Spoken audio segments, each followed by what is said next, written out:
అనుకుంటూనే ఉన్నాను నిన్నీ పూట ఇక్కడ చూస్తానని. ఎక్కడికి వెళ్ళావురా? చెప్పే విషయం అయితే చెప్పే వెళ్ళేవాడిని కదా.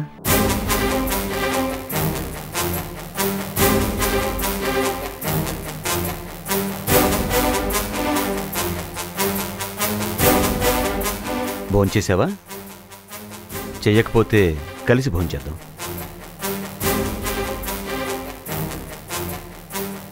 ఎక్కడికి వెళ్ళారు నాన్నగారు? సెల్ ఫోన్ కూడా స్విచ్ ఆఫ్లో పెట్టారు. వచ్చేసానుగా. Sorry for the inconvenience.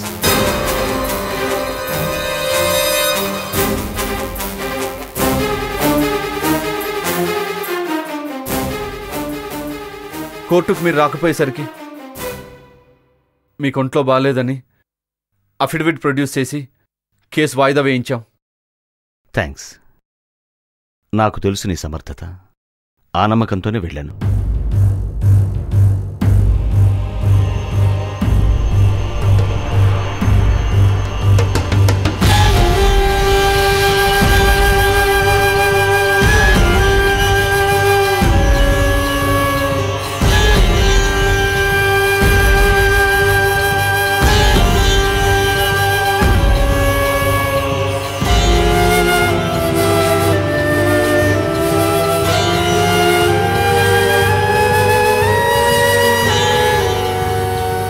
సమస్య సుఖాంతమైంది కదమ్మా. నేను వెళ్ళొస్తాను. అదేంటండి, ఆయనేమీ అడగరా? చెప్పిన సమాధానం విన్నాం కదా, ఇంకా ప్రశ్నించే అవకాశం ఎక్కడుంది?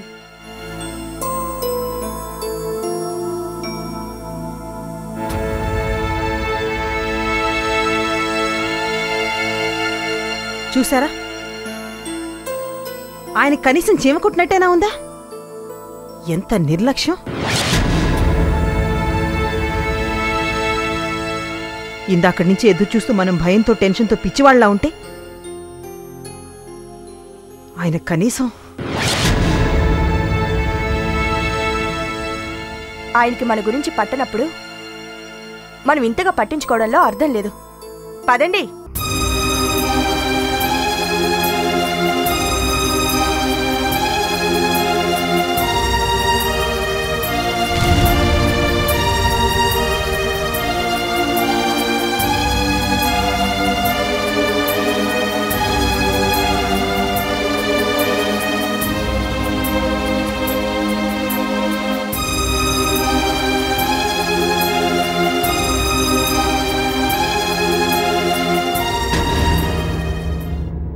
ఎక్కడికెళ్ళారు?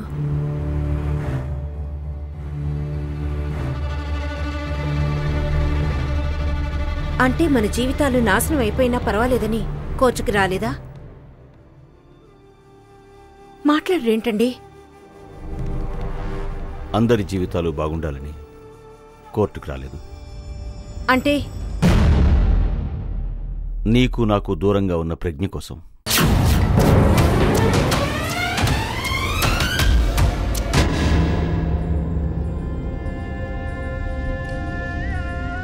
బాచిరాజుకి మన ప్రజ్ఞ ఎక్కడుందో తెలిసిపోయింది.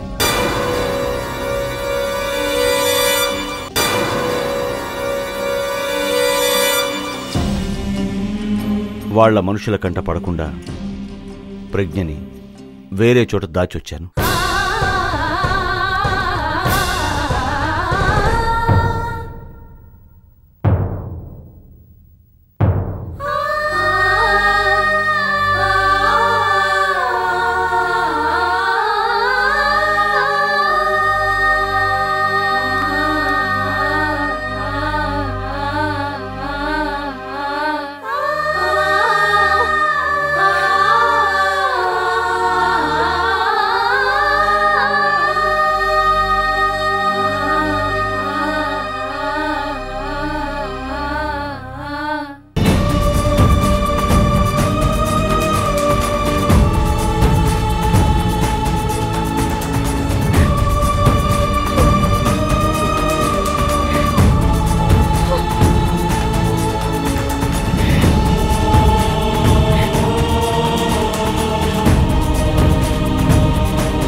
Yes proceed.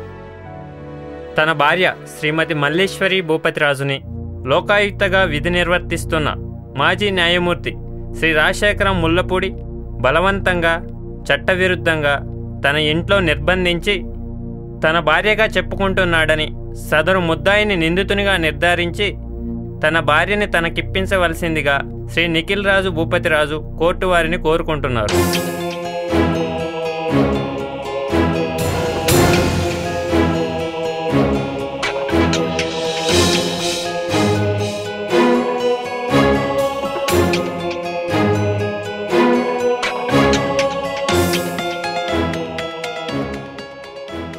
నిఖిల్ రాజు గారి తరపు న్యాయవాది ఎవరు? నేనే మై లార్డ్. ప్రొసీడ్.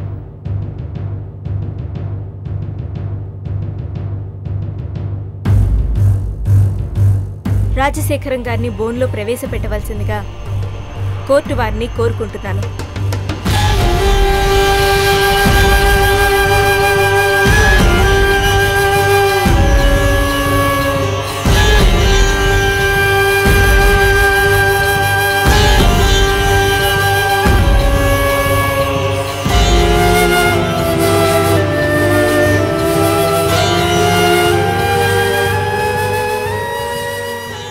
రాజశేఖరం గారు, మీ వైపు వాదించడానికి ఎవరున్నారు?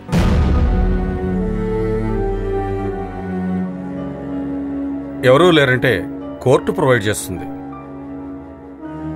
నా బాధ తెలిసినవాణ్ణి, నా బాధ్యత తెలిసినవాణ్ణి నేనే.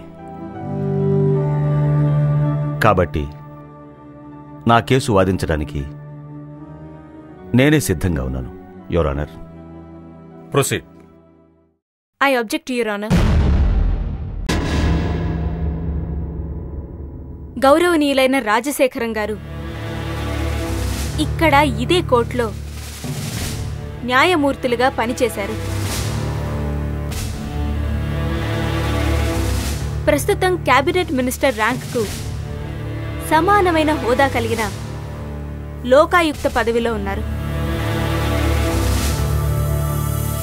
ఇందాక కూడా క్లర్క్ గారు కేసుని పరిచయం చేస్తూ లోకాయుక్తగా విధులు నిర్వర్తిస్తున్న మాజీ న్యాయమూర్తి జస్టిస్ రాజశేఖరం గారు అన్నారు. ఒక్క విషయం ఆలోచించండి మై లార్డ్. సమాజంలో ఉన్నత స్థానంలో ఉన్న వ్యక్తి ఎంతో మందికి న్యాయ అన్యాయాల్ని విడమర్చి చెప్పిన వ్యక్తి ఇప్పుడు తను చేసిన పని న్యాయసమ్మతమైనదని వాదిస్తే ఆ ప్రభావం న్యాయం మీద ఉండదా యువర్ ఆనర్?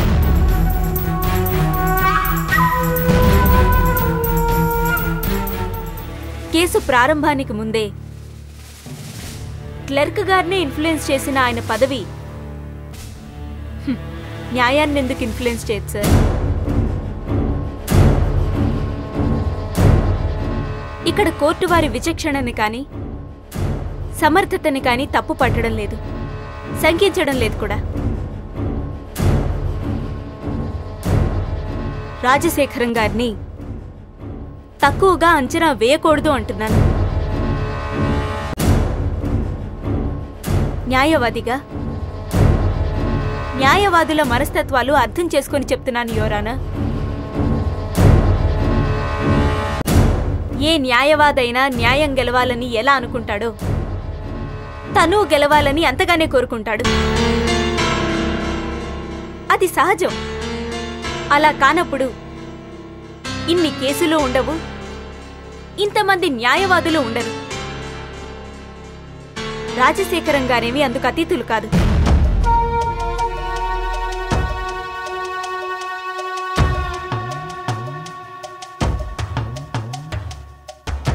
ఏ నిందితుడైనా తన తరఫున తను వాదించుకోవడానికి చట్టం ప్రాథమిక హక్కుని కల్పించింది. అది నిజమే, కాదనడం లేదు. కానీ అది ఇలాంటి కేసుల్లో దుర్వినియోగం అవుతుంది మిలార్డ్. పరాయి మనిషి భార్యని ఇంట్లో ఉంచుకుంది కాక న్యాయమని చట్టాన్ని నమ్మించడానికి ఈ ముద్దాయి వాదించుకోవడం న్యాయానికి జరుగుతున్న అన్యాయంగా మనవి చేసుకుంటున్నాను. మిస్సెస్ ప్రార్థన, మీరేం అడుగుతున్నారో తెలుసా? భారతదేశంలో ఏ ముద్దాయిని తన తరపున వాదించుకోవద్దని చెప్పే హక్కు అత్యున్నత న్యాయస్థానంతో సహా ఎవరికీ లేదు.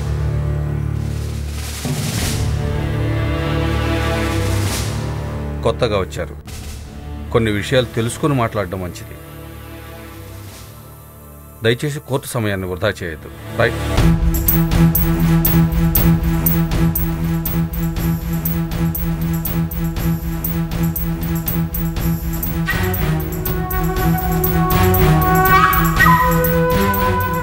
Sorry your honour.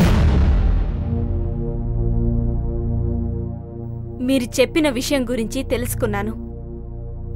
1989లో ముంబైలో నాడియాడ్వాలా కేసులో ఆయన్ని వాదించకూడదని చెప్పలేకపోయిన దానికి 1983లో చార్లెస్ శోభరాజ్ తన వాదన బలంగా వినిపిస్తున్నప్పుడు కోర్టు ఆపలేకపోవడానికి కారణం ఇదే ప్రాథమిక హక్కు.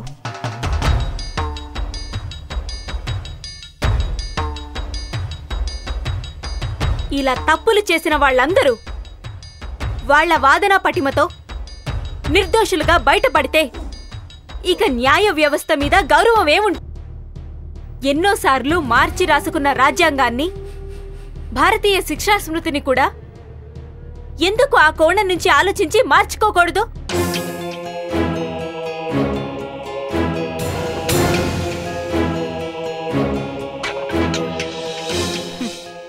ఒకప్పుడు ఎంతమంది పిల్లల్ని కంటే అంత దేశభక్తి ఉన్నట్టు లెక్క.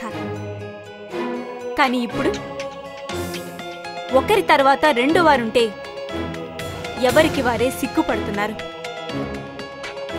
కాలంతో పాటు న్యాయ అన్యాయాలు మారుతున్నాయి, దాంతో పాటు ధర్మము మారుతోంది.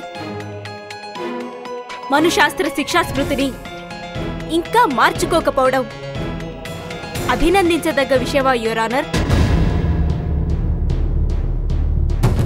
మీ ఆలోచన ఆవేశాల్లో అర్థం ఉంది, కానీ దాన్ని చట్టబద్ధం చేయడం అది మనకు సంబంధించిన పని కాదు. చట్టాన్ని గౌరవించడం, చట్ట ప్రకారం నడుచుకోవడం, నడిచేలా చేయడం మన విధులు. దయచేసి దాని గురించి మాట్లాడండి. క్షమించండి యువర్ ఆనర్. అందుకే నేను ఈ విషయం గురించి రాజశేఖరం గారిని అడుగుతున్నాను. నాకు తెలిసి చార్లెస్ శోభరాజు కన్నా రాజశేఖరం గారి లాంటి వారి వల్లే సమాజానికి నష్టం ఎక్కువ మై లార్డ్.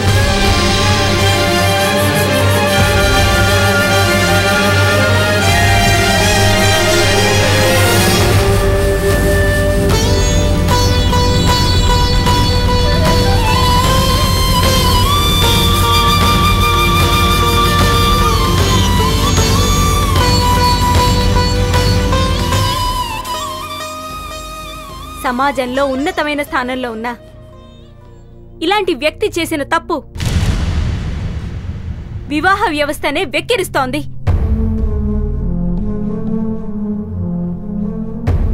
ఆ వ్యవస్థ మీద నమ్మకం పోయేలా చేస్తుంది.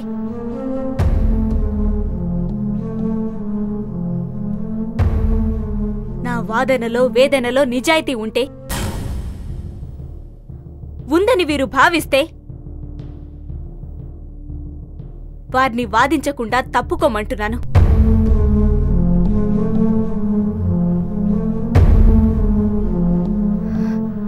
ఈ కేసులో న్యాయమూర్తిగా ఎలా అయితే లేరో,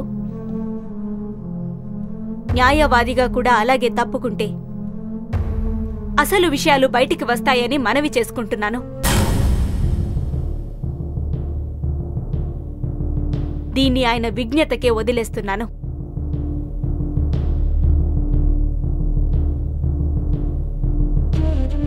That's all, Your Honor.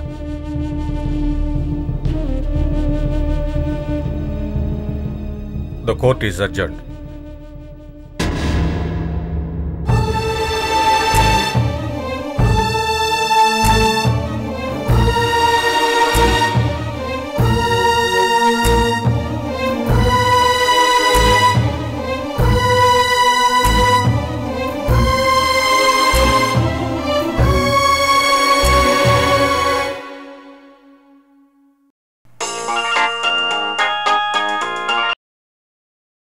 Kishore, ఏం జరుగుతోంది అక్కడ? మావయ్య గారు వాదిస్తే ఓడిపోతారని అర్థమైన ప్రార్థన మావయ్య గారు వాదించకూడదని జడ్జి గారిని కోరింది. అలాగా? మరేమైంది? జడ్జి గారు ఒప్పుకున్నారా? ఇంకా ఏ నిర్ణయం తీసుకోలేదమ్మమ్మ. కేసు మాత్రం రేపటికి వాయిదా వేశారు. సరే, కోర్టు నుంచి ఇంటికి వెళ్ళేటప్పుడు ఒకసారి ఇక్కడికి వచ్చి వెళ్ళు. అలాగే.